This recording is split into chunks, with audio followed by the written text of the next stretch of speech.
Yeah. What's good? It's your boy Jay, that's me. We're going to get into TNA Impact from May the 1st, 2025.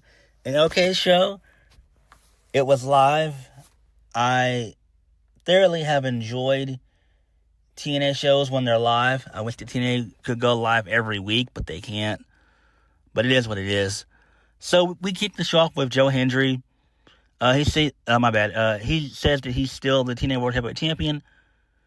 So chants of happy birthday rang out because it's his birthday. Happy birthday to Joe Hendry.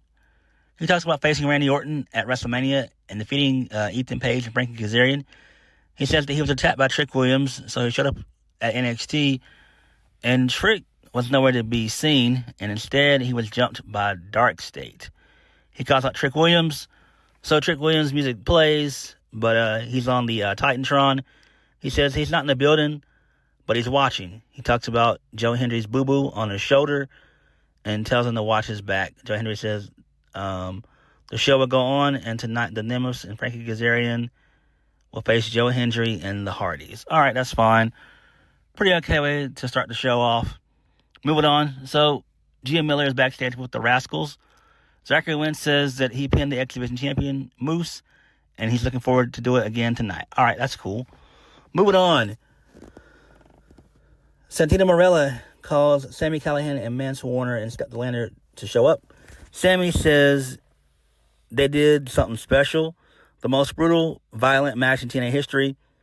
He said he would shake Mance's hand. Mance thinks that he's a loudmouth, that being Sami Callihan, but he's shaking his hand. So they shake hands, and then Sami says that they're done for now. I don't really give a single fuck about this shit. This is a waste of time. Moving on. This leads us into the first match of the night. Mike Santana defeats Isaiah Moore. He wins via the powerbomb. So post-match, Mike Santana gets on the mic. He said that he closed the chapter of Mustafa Ali and Order 4. He says that his father taught him that the top of the mountain is the bottom of another. He names Joe Hendry and says he has something that he wants and needs. From here on, he climbs the mountain to be TNA World Champion. This is fine. I do like this, but I don't think that Joe Hendry is going to end up dropping the title. He probably won't drop it until next year. So I think Joe's going to be the main guy that TNA is going to continue to push until next year. So I don't see Mike Santana becoming TNA World Champion anytime soon, especially not the remainder of 2025. It's just not going to happen. I don't see it. I really don't. I don't. Moving on. So Steve Maclin, he came out, but he was jumped by the Northern Armory. Eric Young shows up, and they choke out Maclin with a steel chain. Who gives a fuck? Fuck this shit. So the Northern Armory, they're walking backstage. Santino Marella asks him what they're doing with a chain. Eric Young says it was Macklin's fault. Steve Maclin then shows up by a miracle. And Santino books him in a match next week. Who gives a shit? Fuck this. Moving right along. Moose defeats Zachary Wentz. He retains the X Division Championship with the help of Alicia Edwards, her sorry ass. So towards the end of the match, Zachary Wentz was about to go for the UFO cutter, but Moose, he cuts it off, and then Alicia Edwards grabs Wentz's foot, and then Moose hits a spear for the 1, 2, 3. All right, that's fine. It sucks that Moose is still champion. Sucks major ass. Hopefully, Leon Slater will get another shot, at Moose. It seems like that's where they're going with all of this. That's what it seems like. So, that's fine there. Moving on. So, we get a BioFlex injury report. They unveil the BioFlex recovery room, which looked pretty cool. Moving on. So, Gia Miller, she's backstage talking to the Great Hands. John Skyler says that Mustafa Ali hasn't been the same since Rebellion. He says that in order to create something great, they have to destroy everything, and that's what he's going to do. All right, cool there. Moving on. So Deaner, his sorry ass comes out and says that, his contract is up at the end of the night, and he starts talking about how he's a proud father and everything else. Who cares? So Santino Marella shows up, and he basically just makes a match between Eddie Edwards and Deaner, and if Deaner wins, then he'll put in a case for him to renew his contract. Who gives a fuck? Thankfully, Robert Stone, a.k.a. Robbie E., he came out with Victoria Crawford, a.k.a. Alicia Fox, and says that Santino Marella is under review. He says that there's nepotism and TNA needs someone with a vision. They need a Robert Stone. He says the higher-ups have put him in charge, and if he happens to let something slip up through the cracks, the deputy of authority, Victoria Crawford, will review it. Huh? What the hell? Robert Stone goes on to say that Victoria will face Masha for the TNA Knockout Championship at Under Siege. And he says the higher-ups aren't into a savage like Masha. He says that he'll be watching Santino Marella very closely. Okay, what the hell? So Santino Marella walks up to Robert Stone. He argues with him. Tessa Blanchard shows up. She said that Santino Marella made this place into a joke. So maybe it's time there's someone that understands that there's a hierarchy in the Knockouts division. So then Robert Stone says maybe... my bad. Tessa says that maybe Santino Marella should step aside. And basically, Robert Stone wanted to talk with Tessa Blanchard and Victoria Crawford. I have no idea what this is. This is just storyline purposes. I'm not really into this shit. I don't know why they're doing it. At this point, it is what it is. There's nothing that can be done. So, whatever. To me, this shit was quite weird. I don't know why they're doing this. We all know this is in storyline purposes only. I don't know if I like this. And my bad. And my bad. I don't know why I said Masha, but I apologize.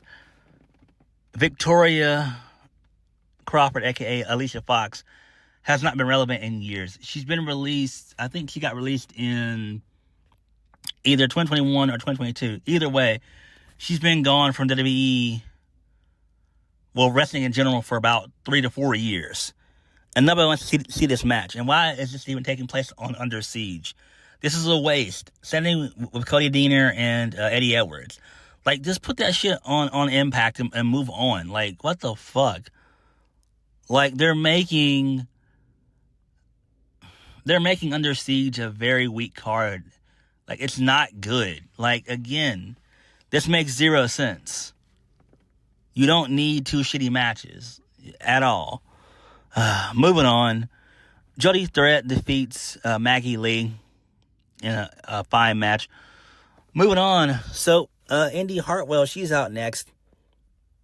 And so, she's the newest knockout of the TNA Knockouts division. So the crowd chants Indi. Indi says she's proud to be here. She's proud to be on this roster. She says that she's not just the TNA Knockout now. She's the TNA Knockout now. Gia asked her if she has sights set on anyone in particular. She mentions having history with many of them, which is true. I wonder what they're going to do with Hartwell and Step the Lander. I think that would be great. So Indi Hartwell vows not to be just another member of the roster. She promises to shake things up because Indi Hartwell has officially, quote-unquote, crossed the line. So that's pretty cool, I guess. Moving on. So Leon Slater defeats Casey Navarra. And pathetic-ass, worthless-ass AJ Francis tried to get involved, but thankfully he got ejected by the official. And then Slater ended up winning via the Swanton Bomb 450 splash. Slater is a cool motherfucker. That spot at Rebellion was insane. That 450 was insane. Moving on. So, Monster Slamovich got a little backstage promo talking about how Alicia Fox doesn't deserve to be in this position and how she hadn't been relevant in wrestling for about a good 3 to 4 years. And she said she's going to beat her at Under Siege. And that was basically it. Main event of the evening, Joe Hendry and the Hardys. They were defeated by Frankie Kazarian and the Nemeth brothers with the help of Trick Williams. So towards the end of the match, Joe Hendry ended up hitting the standing ovation. Jeff Hardy was about to go up for the Swanton Bomb, so Trick came out and he threw Joe Hendry out of the ring and beat him up for a brief moment. Then Ryan he threw Jeff Hardy off the turnbuckle. This allowed for Nick to hit the danger zone for the 1, 2, 3, and the Nemeth brothers and Frankie Kazarian, they celebrated. So then Trick throws Joe Hendry back into the ring, and he hits a trick shot, and that was it. So I do like this. This makes perfect sense. So apparently, it seems like we're going to get Joe Hendry and Trick Williams at Under Siege for the TNA World Championship. Sign me the fuck up. That should be amazing. I'm loving this Trick heel turn. I think it's great. It's much needed. I know there have been reports that Trick is going to be on the main roster. He's not ready yet. Like, at least let him continue this storyline with, Joe Hendry, and then maybe bring him up maybe around July or August of this year. So that's what I would do. So I feel like this is going to be like a feud. I feel like if Trick ends up winning at Under Siege, if that is to be believed or the plan, then what they should do with him is have him beat Joe Hendry at Under Siege, and then at, I would say, Worlds Collide, have him retain again against Joe Hendry, because that's on June 9th. That's on June 3rd or something like that or whatever. That's their joint pay-per-view with AAA, TNA, and NXT. So that's where I would do their second match. And then you have Trick Williams dropping the title back to Joe Hendry at Slammiversary, and maybe like a 2 out of 3. Maybe like a 2 out of 3 falls match, or maybe like a steel cage or last man standing, something like that. And then that's when you send him back to the main roster in July. So I think that's what should be done. But all in all, this live episode of TNA was okay. It could have been better. We didn't get any debuts or anything like that. So the show was solid. It was all right. Now, I'm hoping, since Indi Hartwell was revealed to be one of the first international signings, I wonder who the other two are going to be.